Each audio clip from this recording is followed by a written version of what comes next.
நீங்க 3 காரியங்களை செய்யணும். சங்கீதத்தின் புத்தகம் 115 9 15 அதுல பாத்தீங்கன்னா 10ஆம் வசனத்துல சொல்றாரு, நீ கர்த்தரை நம்பு அப்படின்னு சொல்றாரு. 11ஆம் வசனத்துல சொல்றாரு, நீ கர்த்தருக்கு பயப்படு அப்படின்னு சொல்றாரு. அடுத்தது, ஆண்டவருக்கு கொடு. இந்த 3 காரியங்களையும் நீ செய்ய வேண்டும். முதலாவது, சங்கீதம் 115 நாம் பார்த்தபடி கர்த்தரை நம்பு. இரண்டாவது, கர்த்தருக்கு பயப்படு. மூன்றாவது, கர்த்தருக்கு கொடு. ஓகே, இந்த 3 காரியங்களை நீங்கள் செய்யும் போது ஆண்டவர் என்ன செய்யறார்னா, உங்களுக்கு 8 ஆசீர்வாதங்களை கொடுப்பார். 8 ஆசீர்வாதம் வேணுங்கிறவங்க 3 காரியங்களை நீங்க செய்யணும். ஹல்லேலூயா.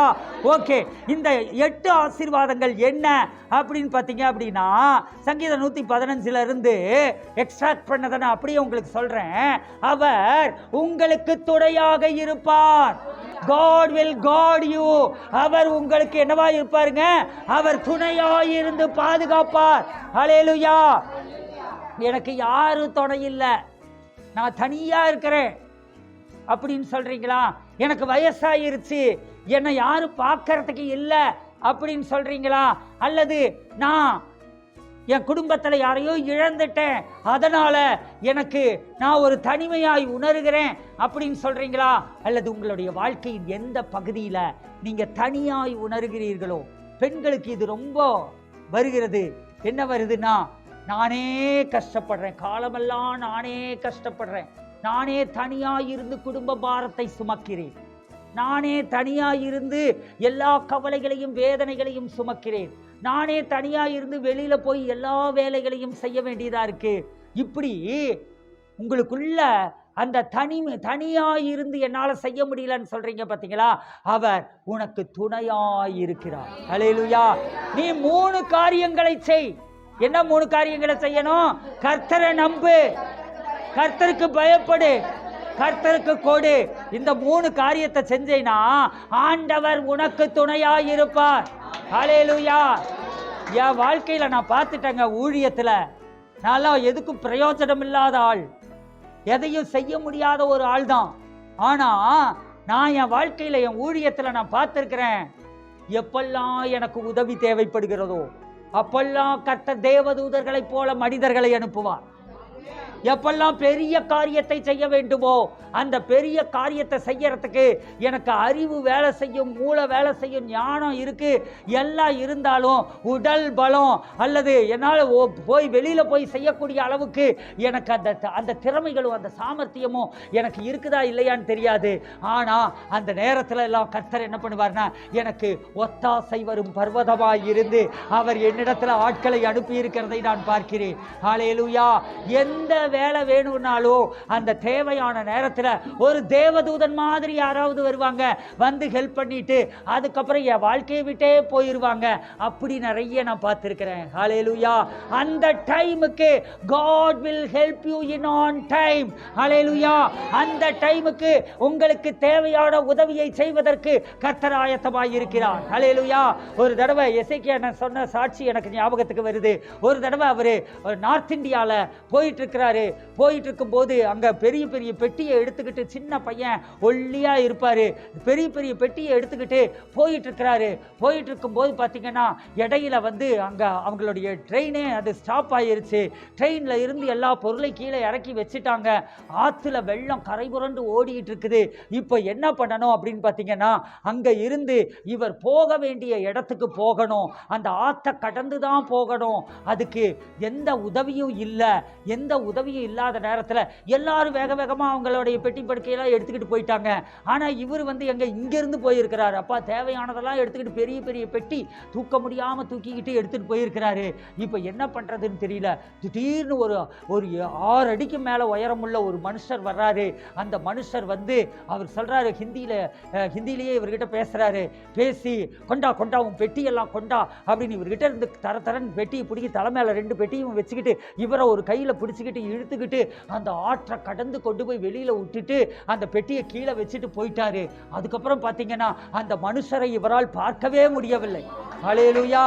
அப்போ நீங்க கர்த்தரை நம்புனா அவர் உனக்கு துணையாய் இருந்து தேவதூதர்களை அனுப்புவார். மனித ரூபத்திலும் தேவதூதர்கள் வருவார்கள். ஹல்லேலூயா. மனித ரூபத்திலும் தேவதூதர்கள் வருவார்கள். ஹல்லேலூயா. அப்போ உங்களுக்கு எப்பெல்லாம் உதவி தேவையோ அப்பெல்லாம் ஆண்டவர் தம்முடைய தூதர்களை கொண்டு உங்களுக்கு உதவி செய்வதற்கு அவர் ஆயத்தமாய் இருக்கிறார். ஹல்லேலூயா. எத்தனை தடவை நான் சொல்லியிருக்கேன் தெரியுங்களா? ஆண்டவரே, உடம்பெல்லாம் வலிக்குது ஆண்டவரே, உங்க தூதர்கள் அனுப்பி எனக்கு மசாஜ் பண்ணி விடுங்க அப்படின்னு சொல்லிட்டு படுப்பேன். அப்படி சொல்லிட்டு படுத்தேன்னா காலையில் எந்திரிக்கும் போது அந்த வலியே இருக்காது. ஹல்லேலூயா. அப்ப அவருடைய தூதர்களை கொண்டு சுகமாக்குகிற தேவன். ரெண்டாவது காரியம் என்ன அப்படின்னா, கேடகமாய் இருக்கிறார். அவர் எப்படி இருக்கிறாருங்க? உங்களுக்கு கேடகமாய் இருக்கிறார். ஆண்டவர் உங்களுக்கு கேடகமாய் இருந்து உங்களுக்கு விரோதமான எந்த ஆயுதமும் வாய்க்காதே போகும்படிக்கு அவர் தடுத்து உங்களை பாதுகாத்து நடத்துகிறார். ஹல்லேலூயா. உங்களுக்கு விரோதமான எந்த ஆயுதமும் வாய்க்காதே போகும். உங்களுக்கு விரோதமாய் குற்றத்தில் எழும்புகிற எந்த நாவையும் நீங்கள் குற்றப்படுத்துவீர்கள். அது ஊழியக்காரர்களாகிய உங்களுக்கு கர்த்தர் கொடுத்திருக்கிற சுதந்திரம். ஹல்லேலூயா. அப்போ ஆண்டவர் உங்களுக்கு கேடகமாய் இருக்கிறார். ஆபிரகாமை பார்த்து சொன்னார், பயப்படாதே, நான் உனக்கு கேடகமாய் இருக்கிறேன். ஹல்லேலூயா. ஆண்டவர் உங்களுக்கு கேடகமாய் இருக்கிறார். சுற்றிலும் அவர் கேடகமாய் இருக்கிறார். ஹல்லேலூயா. நீங்க நினைக்கிறீங்க நான் தனியாய் இருக்கிறேன்னு நினைக்கிறீங்க, உதவியற்றவனாய் இருக்கிறேன்னு நினைக்கிறீங்க, தாங்கக்கூடாத பாரத்தை சுமந்து கொண்டிருக்கிறேன்னு நினைக்கிறீங்க. ஆனா அவர் உங்களுக்கு துணையாய் இருக்கிறார். அதே நேரத்தில் சுற்றிலும் பாடிகார்டு மாதிரி ஏராளமான தேவதூதர்களை உங்களுக்காக அவர் வைத்திருக்கிறார். ஹல்லேலூயா. உங்களுக்கு கேடகமாய் அவரே இருந்து பாதுகாக்கிறார். எதுவுமே உங்களை தொட முடியாது. ஹல்லேலூயா. பகலில் பறக்கும் அம்புக்கும் இரவில் பாழாக்கும் கொள்ளை நோய்க்கும் அவர் உங்களை தடுத்து கேடகமாய் இருந்து அவர் பாதுகாக்கிறார். உங்களை சுற்றி சூழ அக்கினி மதிலாய் இருந்து அவர் பாதுகாக்கிறார். ஹல்லேலூயா. மூன்றாவது, கர்த்தர் உங்களை நினைத்திருக்கிறார். ஹல்லேலூயா. மூணாவது ஆசீர்வாதம் என்னதுங்க? கர்த்தர் உங்களை நினைத்திருக்கிறார். ஹல்லேலூயா. அவர் உங்களை எப்பவுமே நினைச்சுக்கிட்டே இருக்கிறாருங்க. அவர் நினைப்பெல்லாம் எப்படி தெரியுங்களா இருக்கும்? என் பிள்ளையை எப்படி பாதுகாக்கலாம், என் பிள்ளைய எப்படி கேடகமாக இருந்து பாதுகாக்கிறது, என் பிள்ளைக்கு எப்படி நான் துணையாக நிற்கிறது, என் பிள்ளைய நான் எப்படி செழிப்பாக்கிறது, நான் எப்படி பெருக வைக்கிறது, நான் எப்படி என் பிள்ளைய ஆசீர்வதிக்கிறது, நான் எப்படி என் பிள்ளைக்கு கனத்தை கொடுப்பது, என் பிள்ளைக்கு எப்படி நான் உயர்வை கொடுப்பது, என் பிள்ளைக்கு எப்படி நான் மகிமையை கொடுப்பது, இதையே தாங்க அவர் நினச்சிக்கிட்டே இருக்கிறாரு. ஹல்லேலூயா. இஸ்ரவேலை காக்கிறவருக்கு தூங்குகிறதும் இல்லை உறங்குகிறதும் இல்லை. ஹல்லேலூயா. இஸ்ரவேலை காக்கிறவர்னா உங்களை காக்கிறவர். ஹல்லேலூயா. இஸ்ரவேல் ஜனங்களை பாதுகாத்த அதே தேவன் தான் உங்களை காத்துக் கொண்டிருக்கிறார். அவர் உங்களை நினைத்து இருக்கிறார். ஹல்லேலூயா. அடுத்தது, நான்காவதாக அவர் உங்களை ஆசீர்வதிப்பார். நீ 3 காரியங்களை செய்தால் இந்த 4வது ஆசீர்வாதம் உனக்கு வருகிறது. அவர் உன்னை ஆசீர்வதிக்கிறார். ஹல்லேலூயா. ஆசீர்வாதம் அப்படின்னா உன் வாழ்க்கையில எதையெல்லாம் தேடிக்கொண்டிருக்கிறாயோ அத்தனையும் அடங்கினது. பூமிக்குரிய ஆவிக்குரிய சகல ஆசீர்வாதங்களினாலும் அவர் ஏற்கனவே உங்களை ஆசீர்வதித்து இருக்கிறார். உங்களுக்குரிய ஆவி மண்டலத்தில் உங்களுக்குரிய ஆசீர்வாதங்கள் எல்லாம் இப்போ நீங்க திட்டு வாங்கின மாதிரி ஆவி ரூபத்தில் வைக்கப்பட்டிருக்கிறது. ஹல்லேலூயா. ஆவி ரூபத்தில் உங்களுக்குரிய ஆசீர்வாதங்கள் எல்லாம் பரலோகத்தில் வைக்கப்பட்டிருக்கிறது. ஹல்லேலூயா. அந்த ஆசீர்வாதங்கள் எல்லாம் நீங்க 3 காரியத்தை செய்தா ஆண்டவர் அந்த ஆசீர்வாதங்களை கொடுக்கிறார். ஹல்லேலூயா. சரி, அடுத்தது உங்களுடைய குடும்பத்தாரை ஆசீர்வதிக்கிறார். ஹல்லேலூயா.